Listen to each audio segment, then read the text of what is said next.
Hey everyone, welcome back to another Gem Room video.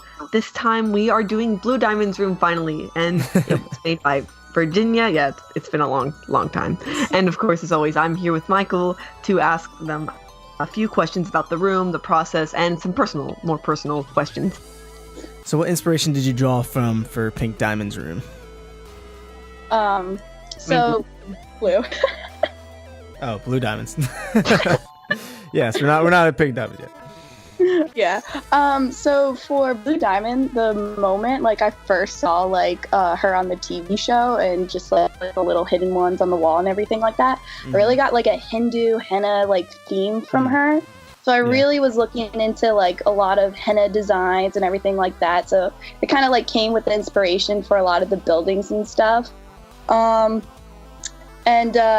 kind of imagined her with her room, it would just have this very elegant structural position, so it wouldn't be too messy like some of the other rooms. So I just kind of kept it really structural and simple, and just kind of made it look temple-ish and very open space. That's kind of what the theme I was going for. And I really looked into a lot of the Steven Universe backgrounds, and for the gems, I know I didn't want to make it too Earth-like, because she's been around for a while, so you don't really know what type of structure. So I tried to put it make it a little bit sci-fi, but I really love the geometric shapes, so I had to throw those in there. Nice. Yeah, I love it.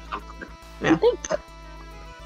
So there's a lot of little details in the room, and a couple things I noticed. Maybe you could explain them more. Are those her planets that she rules, or what exactly? Yeah, that's actually one of the things I kind of thought of, which is this open out into space, because they, they're gems. They don't really have Earth properties, so it's just she just I thought it would be a cute little Easter egg thing to have all of her planets sort of near her, and then be able to actually watch over them. So it'd be kind of she's actually always keeping an eye on them.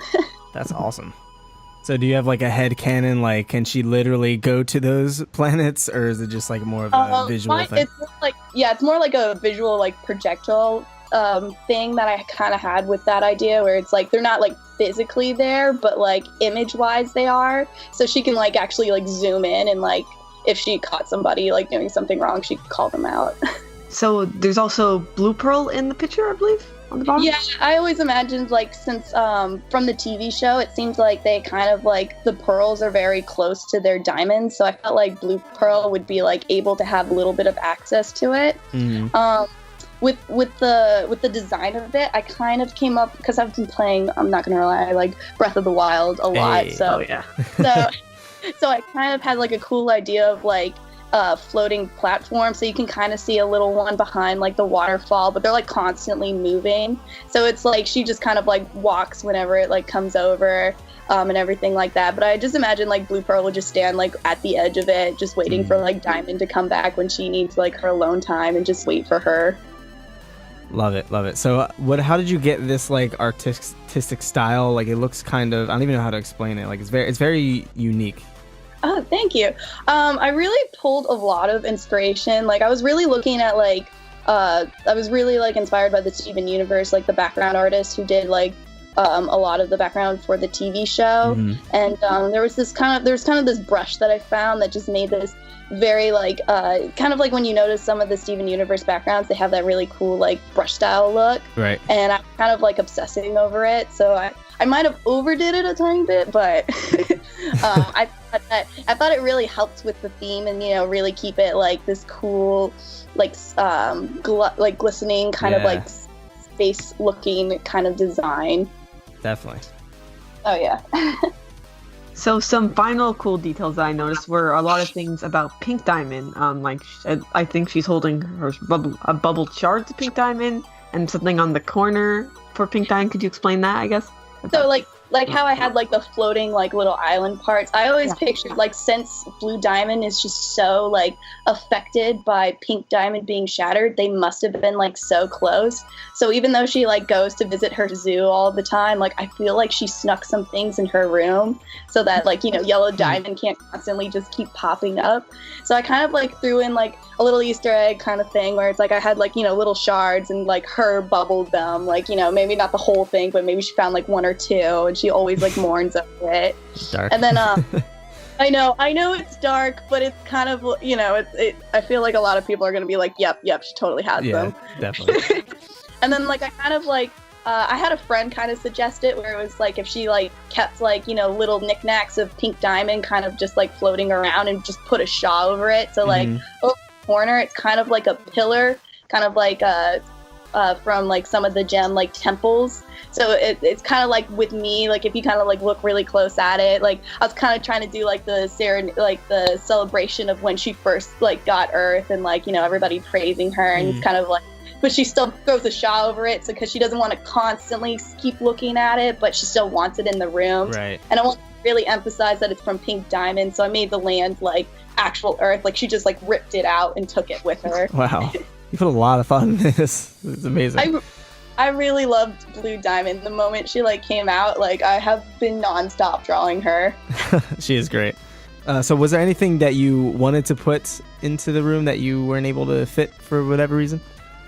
I kind of wanted to put in like maybe like in the background more like towers, like, you know, just to show like more of like her domain and everything, like the planet that she probably like rules the most, and like, or like the shuttle that she's probably on the most, and you know, like the towers for like knowledge and everything like that. But I didn't want to go too overboard, so I kind of like got rid of that idea. So I kind of wanted to just like, you know, I would have thrown those in, and I probably would. It's actually been a while since I've done some digital painting.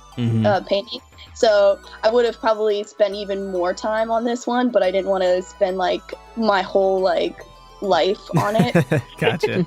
So I kind of like stopped myself, and I'm just like, I'm pretty happy with how it came out. Yeah, you should be. Thank you. Cool. So now on to some more personal questions. Do you have a personal favorite character or fusion from Steven Universe?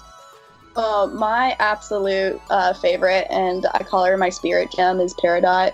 Like the moment she became a crystal gem, my heart like, you know, exploded. I can relate to her the most. She's so funny, and she's so tech savvy, and I love her whole like, you know, everybody draws her with like the underwear and like the alien theme and everything, and she's another one that I draw all the time. And and then it would be like Blue Pearl and Blue Diamond after her, and it's also funny, like the moment you guys told me that I was getting Blue Pearl, I just finished an illustration about her, so I was just like, oh my God, it's fate. It was foretold. It was foretold in my drawings. So do you have any favorite episodes, or a favorite episode? I don't know if we've had anyone who has given us one singular favorite episode yet. Yeah. I actually do have one favorite episode. What? I pick it over all the others, and it's actually Steven's dream, and Wow. it's a specific scene in that dream, or in the episode, when they go over to Asia, like Korea, and the moment they when they had free time, and they go over to the animation studio, and Greg just kind of like looks around, and before Steven can notice, he just awkwardly pushes him out. I was cracking up so hard. I was like, oh man, animation team, thank you for putting that in. That was hilarious. It's so trippy. A lot of questions after that about reality. Yeah. And that was just a giant like haha from like the studio, and I was just like, I was like, loving it. I was like, thank you for doing that. And that's what made it my favorite one. After that, I would have never been able to pick one. That's amazing. So how long have you been doing art more seriously? More seriously, I think during high school is when I really started getting serious about it. I knew I wanted to go to college for it, and I did. I went to an art school, and I graduated, and right now I'm just currently working on, you know, I'm trying to create my own business right now. I'm trying to start off my own Etsy shop, and just, you know, create my own YouTube channel. So it's a work in progress. But I kind of want to be my own boss, and then also like try to apply myself to the big networks. Like currently right now I'm actually working on a couple of comics, and they should be coming out this summer. So really excited about that. And main goal is to totally reach Cartoon Network, you know, with one of my comics. So keep an eye out for me. Awesome. Definitely. Good luck. Thank you. So speaking of which, where can people find these comics and all the other stuff you do? Currently right now, since I'm still working on the shops and working on the comics and everything like that, they would be able to find it once I get my Etsy shop running, and then when there'll be a couple that I'll probably put on Comic Logic, just free, just to get some people to get interested in me. And then if you're like hardcore serious about me, you can start maybe buying a couple. Hey, nice. So what about just like your fan art and stuff like that? Do you have a like Tumblr, DeviantArt? I actually just specifically stick to like Instagram. It's pretty much like been cool. my favorite. I do have a Tumblr and a Twitter, but I feel so bad because I ignore those babies all the time. I'm on Instagram, and then the day's gone, and I go, "Oh my gosh, I'm so sorry." But I will be getting a lot better with those. I can promise you that. Gotcha. So what's the Instagram for the people? So the Instagram is Beak White Art Fart. What is it? Beak. It's a Beak White Art Fart. Yeah, we'll have it in text form. Yeah, and that's pretty much like the Twitter and the Tumblr. Once those become popular, it's pretty much I've got a lot of them, pretty much like the same thing. So it's not too complicated, but I wanted something funny. Awesome, love it. Thank you. So do you make fan art of other cartoons? I know you mentioned like Zelda and stuff. I don't know, but what do you make fan art of? I guess besides I feel like I've like done so many. I've done Adventure Time.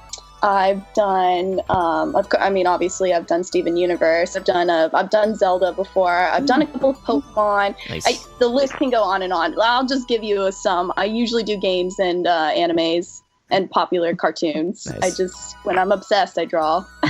Love it. And do you do any commissions currently? Currently, right now, my commissions is closed, but once like summer comes around, so around like June, they will be opening up again. Cool. So check out the Be Quiet Art Farts on Instagram in June.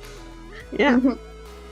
Well, thank you so much, Virginia, for joining us and drawing Blue Diamond's room. So this was actually the last gem room that we had in store until we see more gems. But in the meantime, if you have anything to suggest, guys, like new series for artists to do, because there are more artists, we just didn't have enough gems for all of them. Make sure to write in the comments down below. And also thank you everyone on our Patreon and everybody else who helps support us in our videos. Thanks for watching. See you guys.